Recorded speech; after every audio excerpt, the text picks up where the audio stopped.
kiciyo xilligii la joogaba xaflad baan sameeya hooyo أبغاني سلامي يا رجيت والروح لله يا السلام عليكم ورحمة الله وبركاته هذا ونكسن دمانتين إن شاء الله وحن ربحتي لاي كديقوينا إني لو ذا قو برنامج لما بحي خويا أذاق نغو وجديد كل وفهمي كتان خويا أذاق نغو وحان وكلا بحبحي دونا إن شاء الله قيبة aan ka sheekayn doono nolosha qofka bini'aadanka ah hooyada waxyaabo looga baahan yahay intii taaqiga kulay waalid baanahay wixii aan hooyanimo ka garanayo ma garanaysaa ama se aan marxalad soo maray inaan la wadaago ujeedkuna wuxuu yahay sababta aan programkan u sameynayana waxay tahay dumarka Soomaalida meel kasta ee adduunka ka joogaan waa hooyooyinka ugu adag ee ugu adkaysiga badan la xagga nolosha way adduunka ma jirto hooyo kaligeed maanta responsible kaligeed mas'uuliyadnimo qaadi kartaa way ku yaryihiin inta badan xitaa maskaxdooda dhaawac baa gaadhay laakiin inaga alxamdulillaah rabbil caalamiin dad iimaan labaynu nahay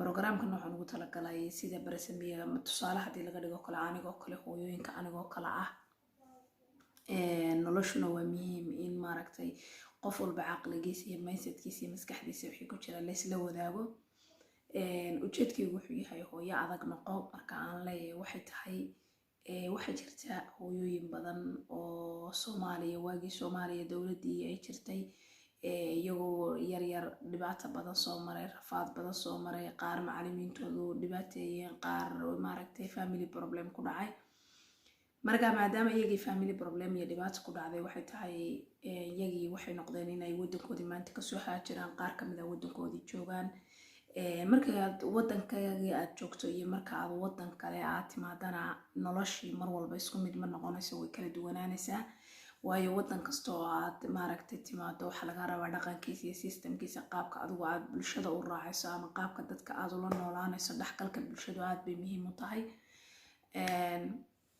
markaad maanta wadankaaga ka soo baxdo Soomaaliya ee wadan qurba aad timaado adigiyo dhibaato rafaad xanuun badan soo maray aad haddana noqoto hooyo waxa lagaaga baahan yahay waa kaan ugu talagalay inaan la wadaago dhamaantiin waxa lagaaga baahan yahay in adigu wan ogahay qof buka ayaa tahay qofka bukaana wuxuu jecel yahay jeer inuu nadiif noqdo oo uu hadlo hadalkuna xanuunka maaragtay dhibaatadaada adoo yar kugu soo dhacay muhiim buu u yahay inaad hadasho oo bulshada la qaybsato marka waxaan leeyahay horta intii xanuunsanaysa Allah caafiyo inta caafimaadka qabtana waxaan leeyahay maskaxda iyo caqliga hawsi siyaadiyo waxay tahay marka maadaama adiga hadaan dib ugu soo laabto programkaygii maadaama adiga hooyo ahaan aad dareen maadaama adiga hooyo ahaan aad maaragtay dhibaato badan iyo xanuun badan soo martay in adigu aad isku daydo dhibaatadii adigu aad soo martay sidii adigu aad maskaxda ubadkaaga uga ilaalin lahayd ujeedadeedu waxay tahay waad la sheer gareyn kartaa ilmahaagu markuu weyn yahay dhibaatada iyo xanuunka aad soo martay haddii ay kugu soo dhacday waad la sheer gareyn kartaa oo dhigi kartaa hooyo saas ay ugu dhacday ma doonayo hooyo in dhibaatadaasi aadna kugu dhacdo waxaan doonayaa hooyo inaad noqoto ilmo adag noloshu marba meel bay taagan tahay qofku isaga ayaa nolosha hagaajisan karaa haddaan maanta ilada caasha ahaan halkii maanta aan taagnaa berina waa inaan taagnaadaa oo caqli ma lihi oo anoo yar bay dhibaato igu dhacday oo hore uma socon karo ma suurtagelayso waa inaan isku dayaa inaan marxaladda ka gudbo inaan marxaladda aan taaganahay aan ka gudbo in aniga maadaama aan maaragtay la soo kulmay waxyaabo badan maadaama aan dhib badan ku soo dhacay haday noqoto dhalinyarnimo ii geysay haday noqoto siyaabo kale oo ugu dhacdo haday noqoto adiga shakhsi ahaantaada wax lagu geystay waa inaad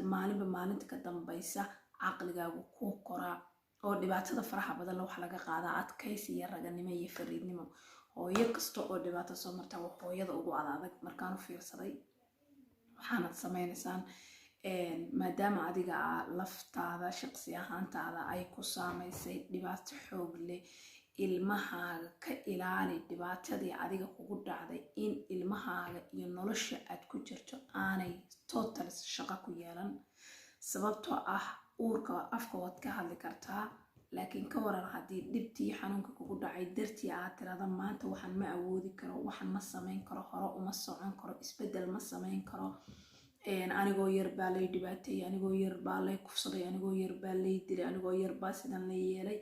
aad maanta 50 jir ama 40 jir ama 30 jir aad ku oydaa tirada aniga dhibaatadaasaa la gaarsiiyey inaan hadlaan rabaa.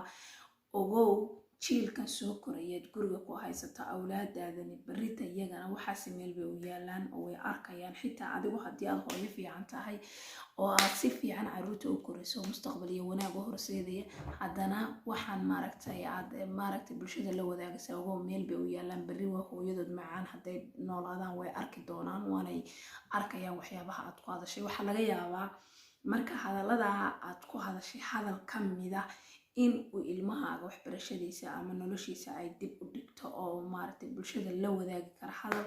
siiba haddaynu Soomaali nahayna inagu bulshada ma dhexgeli karno. waxaynan u dhexgeli karin waxa weeye inagu lagu haynu isqabanaa.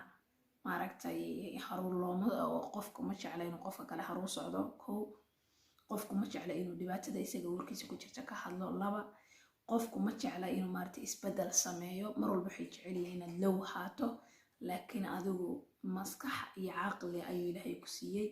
aniga hooyo ahaan talo waxay noqotay aniga aqoon ma lihi oo maanta cilmi aan ni sharaxaya haba yaraatee horta ma jirto. horta taa ogaada, dad badan waxa laga yaabaa in waxyaabadan isweydiiyaan, laakiin caqliga iyo maskaxda waxbarashada iyo cilmiga lagu sheegaya waxa weeye caqligaaga kolba sida waxa wanaagsan aad u aragta ayaa aniga ila tahay. waa sida aniga ila tahay. hooyadu marka ay keligeed mas-uulinimo haysana way ka duwan tahay oo way ka dhaqan duwan tahay hooyada lala joogo. la mid maaha. markay hooyada lala joogo way arkoonaysaa, laakiin hooyadu markay keli tahay iyada ayaa responsible ah. marka already yar hadalka inoogu badin asxaabteeda qaaliga, programkaygu wuxuu ku saabsan yahay arrintaas aan inii faahfaahiyey. waxaana la yidhahdaa magaciisa hooyo adag noqo. waxaana soo dayin doonaa insha Allah isbuuciiba hal mar ayaan inila wadaagi doonaa oo bulshada la wadaagi doonaa. inta wanaaga jecel, inta samaha jecel aan la wadaagi doonaa. waxaanan jeclaysan doonaa insha Allah in haddii marka aan programka soo gudbiyo in hooyo waliba haddii ay u baahan tahay ay jeceshahay qof kastaba ra'yigiisa iyo caqligiisa rag iyo dumarba uu ka dhiiban karo, ila wadaagi karo. waxaanan insha Allah kasoo geli doonaa haddii Ilaahay ka dhigo bartayda YouTube-ga ama Facebook-ga insha Allah kolbaana inii soo sheegi doonaa. talada iyo waayo aragnimaduna aad bay u fiican tahay in waxyaabo badan la isweydaarsado, in la wada sheekaysto, in waxa xun iyo waxa wanaagsan aynu ka wada hadalno. markii wax wanaagsan baa inooga soo dhexbaxaya, laakiin haddaan nolosha ka fiirino qaybta ugu xun adduunka waxay soo dhanaysaa wax wanaagsan ma jiraan. marka lama galo albaabada. mar walba muhiimad waxa weeye inuu inagu qaybta wanaagsan ka raacno. marka insha Allah asxaabteeda dhammaantiin aad baan idin salaamayaa. waxaan leeyahay habeen wanaagsan. waa walaashin Caasha. waxaan leeyahay subscribe, like, share. haddaad xitaa fariirada ku qaban kari wada labadaas xulsaan uu qabo insha Allah isoo dhaweeya haddii Ilaahay ka dhigo. anna waxaan inii soo gudbin doonaa insha Allah waxaa ku farxdaan oo ka heshaan haddii Ilaahay ka dhigo. hadday noqoto wada hadalkaas talooyinka ku saabsan hooyooyinka, hadday noqoto qaabka miisaanka loo rido ee cuntooyinka ugu habboon aad cuni karto, hadday noqoto caruuraha cuntooyinka jilicsan ee ilmaha ama fruutiga ama waxyaabaha la siiyo. waxalaale wixii aan awoodi karo ee aan samaysto ee aan ka helay ee aan ka midho dhaliyo. markii inaad halkan beel lasoo fadhiista xaraam caleyk aad siyaabo kale wax ku raadiso. laakiin wax allaale wixii personal ahaan aniga aan samaysto ama aan isticmaalo ayaan jeclaystay inaan la soo wadaago. aad baan idin salaamayaa. waxaan leeyahay habeen wanaagsan. habeenku ay inii wacnaado.